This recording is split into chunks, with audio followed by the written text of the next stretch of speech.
اور مستورات ابھی دیوالی کا ویکیشن ہے، آپ بھی اللہ کے راستے میں جاؤ ماشاءاللہ. 3 دن 2 مرتبہ لگ چکے تو اللہ کے راستے میں عشرہ جاؤ، لیکن سب سے پہلے 3 دن لگاؤ. 3 دن میں کوئی کوائف نہیں ہے. آپ کے گھر کے مرد کے 1 مرتبہ بھی 3 دن مردوں میں نہ لگے ہو تو بھی اپنی مستورات کو لے کر اللہ کے راستے میں 3 دن جا سکتا ہے.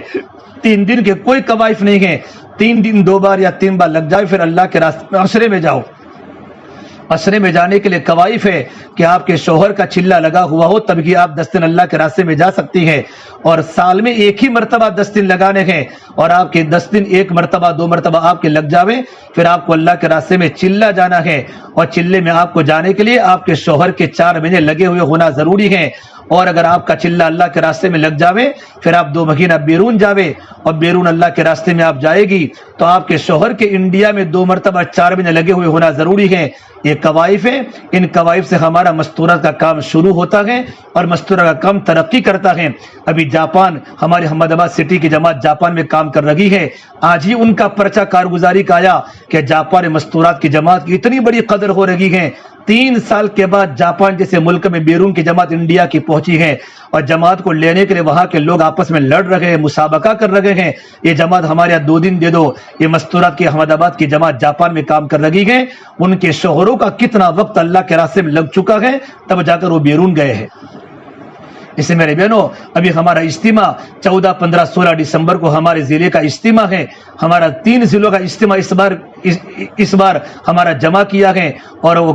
کلانا ویروچند نگر کی بستی میں کلانا گاؤں میں ہمارا اجتماع ہے 14 15 16 دسمبر. وہاں سے جماعت اللہ کے راستے میں چاچا مینوں کی نکلے گی اور ہمیں تو جماعتیں لینی ہیں. ہر گھر سے ہر فرد کو اللہ کے راستے میں بھیجنا ہے. یہ آنے والی تمام مستورات اپنے گھر میں جا کر اپنے شوہروں کے سامنے بچوں کے سامنے مذاکرہ کرے کہ ہمارے گھر سے بھی ایک فرد کو اللہ کے راستے میں 4 مہینوں میں بھیجنا ہے. 14 15 16 دسمبر مستورات اس کے لیے دعا بھی کرے اور آپ اس کے لیے اعتکاف بھی کرے. اللہ سے مانگے اللہ پاک ہماری اجتماع کو قبول فرما کے اور ہمارا اجتماع کے ذریعے قربانی زندہ ہو جائے. گھر گھر میں تعلیم شروع ہو جائے. گھر گھر میں 5 وقت کی نماز کی پابندی شروع ہو جائے. گھروں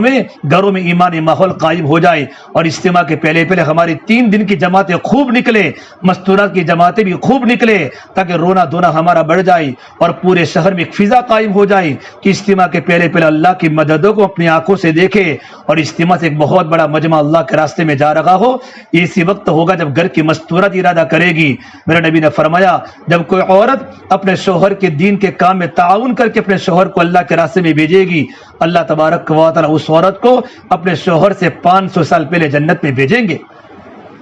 یہ کتنے بڑے فضائل جوان صحابیات نے اپنے جوان شوہروں کو اللہ کے راستے میں بھیجا اور ان کی قبریں صحابہ کی قبریں جوان صحابہ کی قبریں ملکوں میں بنی ہیں. جعفر طیار اردن میں سوئے ہیں. زید ابن حارثہ اردن میں سوئے ہیں. عبداللہ رواحہ کی قبر اردن میں بنی ہے. معاذ بن جبل کی قبر اردن میں بنی ہے. ان کا جوان بیٹا عبد الرحمن بن معاذ اس کی قبر بھی وہاں بنی ہے. آپ جا کر صحابہ کی زندگیاں پڑھیں گے. 10,000 صحابہ کرام مکہ مدینہ کے قبرستان میں ہیں. 1,24,000 صحابہ کرام سے زیادہ صحابہ کا مجمع تھا. تمام کے تمام جوان صحابہ اپنی جسموں کو لے کر اللہ کے راستے میں گئے اور اپنی قبریں وہاں بنائی. ان کے بیٹے یتیم ہو گئے اور ان کی عورتیں بیوہ ہو گئی اور ان کی عورتوں نے جوانی کو دیواروں کے ساتھ گزار دی اور اپنے شوہروں کو اللہ کے راستے میں روانہ کر کے شوہر اللہ کے راستے میں شہید ہو گئے اور بیوگی کے ساتھ اپنی زندگیوں کو گزار کر آخرت میں ملنے کا ارادہ کیا کہ آخرت میں ہماری ملاقات ہوگی. اتنی بڑی قربانی دنیا میں زندہ ہوئی ہے تب جا کے میرے اور آپ کے پاس اسلام کا نام آیا ہے. اس سے میری بہنوں یہ ہماری ہفتہ واری تعلیم کا مقصد یہی ہوتا ہے. یہ ہماری ہفتہ واری تعلیم میں آنے والی بہنیں اپنے گھر کے ماحول کو اتنا مضبوط بناوے کہ ہمارا اثر ہمارے پڑوس کے گھروں میں پڑے اور ہماری پڑوس کی عورتیں اللہ کے راستے میں جانے والی بنے, تعلیم میں آنے والی بنے اور ہماری پڑوس کی عورتیں ہمارے گھروں سے اللہ کا دین سیکھے. ان کے بیٹے ہماری بیٹوں کی طرح بنے, ان کے لڑکے ہماری بیٹوں کی نقل کرے اور ان کی بیٹیاں ہماری بیٹیوں کی نقل کرے. سے اپنے گھر کے بچوں کو نمونہ بناؤ. حضرت اللہ صاحب فرماتے تھے کہ لوگ ہمارے بیانوں سے تبلیغ بعد میں سمجھیں گے, پہلے تو ہمارے گھروں کی زندگی سے تبلیغ سمجھیں گے کہ ان کے جو لوگ ہفتاری تعلیم جو مستورات آتی ہیں اور جو لوگ اللہ کے راستے میں جاتے ہیں ان کے بچوں کی زندگیاں دیکھو, ان کی بیٹیوں کا پردہ دیکھو. ہماری زندگی کو لوگ دیکھ کر لوگ تبلیغ کو قبول کریں گے اور ان کے گھروں میں دینی ماحول بنے گا. اس لیے میری بہنوں ہم سب کی ذمہ داری ہے ان باتوں کو لے کر اپنے گھروں میں جائے. ماشاءاللہ یہ دیوالی ویکیشن آیا ہے, اس وقت میں ہمارے بچے گھروں پر چھٹیاں ہوتی ہیں, ہم چھٹیاں منانے کے لیے ادھر ادھر سفر نہ کریں بلکہ بچوں کی بھی ترتیب بناوے اور ہماری ترتیب اللہ کے راستے میں مستورات کی جماعتوں کی بناوے. کم سے کم 3 دن بھی ہماری اس ویکیشن میں اللہ کے راستے میں 3 دن لگ جاوے, اور جن بہنوں کی 3 دن لگ چکے ہیں وہ اللہ کے راستے میں عشرے کی جماعت میں نام لکھاوے. انشاءاللہ بہت بڑا فائدہ ہو جائے گا. جب گھر کی عورت کا وقت لگتا ہے تو پورے گھر کی قسمت بدل جاتی ہے, گھر کی پوری فضا دینداری والی بدل جاتی ہے. میرے پاس وقت نہیں ہے, وقت ہو چکا ہے. آپ کو سامنے میں کارگزاری سناؤں, ایسی ہزاروں کارگزاریاں ہیں. گھروں میں لڑائی تھے, گھروں میں جھگڑا فساد تھا, بچے نافرمان تھے, لیکن جب گھروں کی عورتیں اللہ کے راستے میں سے واپس آئی گئے ان کا گھر کا ماحول اتنا نورانی بنا ہے کہ بچے راتوں کو رونے والے بنے ہیں اور بچے تہجد گزار بنے ہیں, اور بچوں کے راتوں کے رونے کی برکت سے اللہ نے پورے گھر کا نظام بدل دیا. ایک گھر مستورات کو وقت لگانے کا یہ فائدہ ہوتا ہے. اللہ پاک مجھے بھی عمل کی توفیق دے, اللہ پاک آپ کو بھی عمل کی توفیق دے, اور اللہ پاک ہمیں صحیح وقت گزارنے کے اللہ تعالی ہم تمام کو توفیق عطا فرماوے. دعا کر لے. اللهم لك الحمد كله ولك الشكر كله ولك الخير كله وإليه يرجع الأمر كله. اللهم صل على سيدنا محمد وعلى آل سيدنا محمد وبارك وسلم. ربنا ظلمنا أنفسنا وإن لم تغفر لنا وترحمنا لنكونن من الخاسرين. یا اللہ ہمارے گناہوں کو معاف فرما, یا اللہ خطایا سے درگزر فرما, یا اللہ سیئات کو حسنات سے مبدل فرما, یا اللہ تیرا تعلق ہم سب کو نصیب فرما, تیری ذات عالی سے ہونے کا یقین زندگی میں پیدا فرما. یا اللہ تو ہم سے راضی ہو جا, ہمیں اپنے آپ سے راضی فرما لے. یا اللہ تو ہمارا بن جا, تو ہمیں اپنا بنا لے. یا اللہ پوری امت کی پوری مغفرت فرما, امت کی جان کی, مال کی, عزت کی, آبرو کی حفاظت فرما. یا اللہ امت کی پریشانیوں کو دور فرما. یا اللہ مستورات جمع ہوئی ہیں, ان کے جمع ہونے کو تیری بارگاہ میں قبول فرما. یا اللہ ان کی بڑی قربانیاں ہیں, ان کے آنے کو قبول فرما. یا اللہ ان کے بچوں کو نیک اور صالح بنا. یا اللہ ان کی جوانی کو دیندار بنا, ان کے گھر میں دین کی دعوت کی محنت کو زندہ فرما, گھر میں نمازوں کو زندہ فرما, قرآن کی تلاوت کو, پردے کو, تیرے ذکر کو زندہ فرما. یا اللہ 24 گھنٹے کی زندگی تیرے احکام کے مطابق گزارنے کی ہم سب کو توفیق مرحمت فرما. یا اللہ جن گھر میں مستورات کا اجتماع ہوا ہے ان کے گھر والوں کو قبول فرما, ان کی بچیوں کو نیک و صالحہ و متقیہ عفیفہ بنا, ان کے گھر میں دین کے پھیلنے کا ذریعہ بنا. بار بار مستورات کی جماعت ان کے گھروں میں آتی رہے اور ان کے گھروں سے دین کے پھیلنے کا ذریعہ بنتا رہے. ایسی غیر سے شکل و صورتیں پیدا فرما. یا اللہ ہماری ساری بلڈنگوں کے تمام مستورات کو دین کی محنت پر لگا دے, مردوں کو, جوانوں کو, بچوں کو, بوڑھوں کو, بوڑھیوں کو, تمام کو دین کی محنت پر لگا دے. ہر ایک کو اعمال کا حکموں کا پابند بنا دے. ہماری دعا کو اپنے فضل و کرم سے پیارے حبیب محمد مصطفیٰ صلی اللہ تبارک و تعالی علیہ وسلم کے صدقہ طفیل ہم سب گنہگاروں کی دعا کو رب العالمین بارگاہ میں قبول فرما. ربنا تقبل منا انك انت السميع العليم وصلی اللہ تعالی علی خیر خلقہ محمد وعلى آلہ وصحبہ اجمعین برحمتک یا ارحم الراحمین.